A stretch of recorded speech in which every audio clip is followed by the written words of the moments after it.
Пани Энгельмюллер ищет меня с полицией. Поэтому я не вернулся в квартиру пани Энгельмюллер, и так как убедился, что жить на частных квартирах небезопасно, решил, что до 12 часов ночи я буду проводить время в пивных, а потом приходить спать в какую-нибудь гостиницу.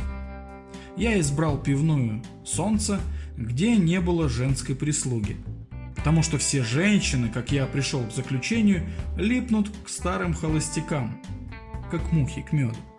Для жительства я избрал гостиницу «Почта», которая мне нравилась как своим местоположением, так и простым видом. Первую ночь я провел следующим образом. В блаженном сознании, что я, наконец, избавился от дочери своей хозяйки и всей неприятной компании, которая, несомненно, стремилась к тому, чтобы я женился на Анне Энгельмюллер, я выпил в «Солнце» 5 кружек пильзенского пива и произнес в течение вечера несколько речей об ограниченности женщин, нисколько не скрывая того, что впредь буду жить в гостинице. Надо мной смеялись, и я спросил, что тут смешного?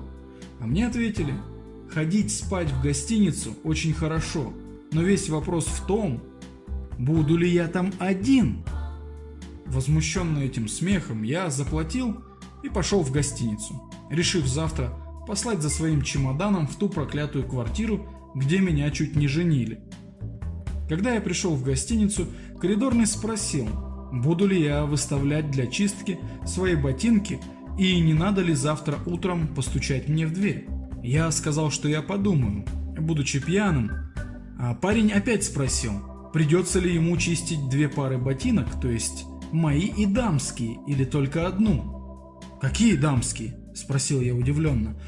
«Ну да, те дамские, что стоят перед вашей комнатой». «Что вы говорите?» «Ну да, вечером пришла какая-то дама с полицейским агентом и сказала, что она искала вас во всех гостиницах. Дама эта пожилая, мы ей сказали, что вы у нас сняли комнату на целый месяц. Она заявила, что она очень близкая вам родственница, попросила, чтобы мы поставили в вашу комнату еще одну кровать и сказала, что она вас подождет. Полицейский агент ушел, мы поставили в вашу комнату постель, эта дама легла и теперь спит». «Это, наверное, моя тетя», – подумал я. У нее бывали такие странности, и раз она меня не нашла в моей старой квартире, то, очевидно, решила искать меня с полицией. Я попросил зажечь свечку и открыл свою комнату. «Тетенька», – сказал я, подходя к кровати, – «что это вы чудите?» В этот момент свечка у меня выпала из рук, и настала совершенная тьма. На постели сидела пани Энгельмюллер.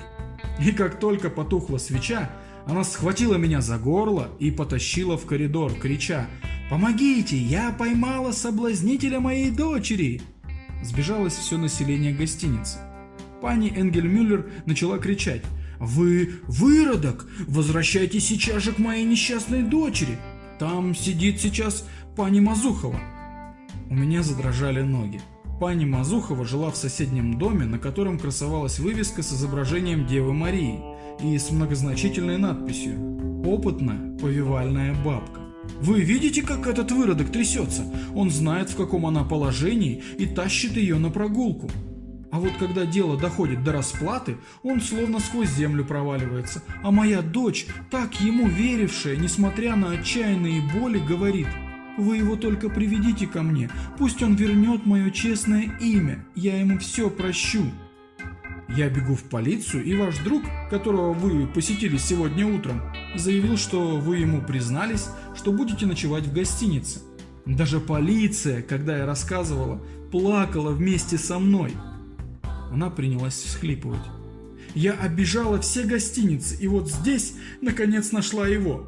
Прошу вас, господа, помогите мне отвезти его домой, к моей несчастной дочери. Он обещал ей жениться и довел до такого ужасного положения. Таков удел всех невинных молодых девушек, доверяющих прохвостам». Затем она обратилась ко мне. «Мы вас кормили, ухаживали за вами, а вы так отплатили за наше гостеприимство». Коридорный схватил меня и вынес из гостиницы. пани Энгельмюллер, держа меня одной рукой за пальто, другой всунула ему в ладонь 2 кроны.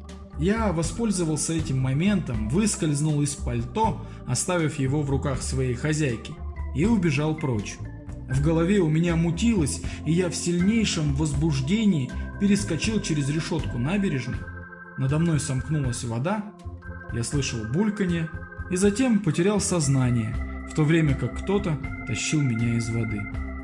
На лодке с полицейским стояла как фурия пани Энгельмюллер и тащила меня за брюки из воды.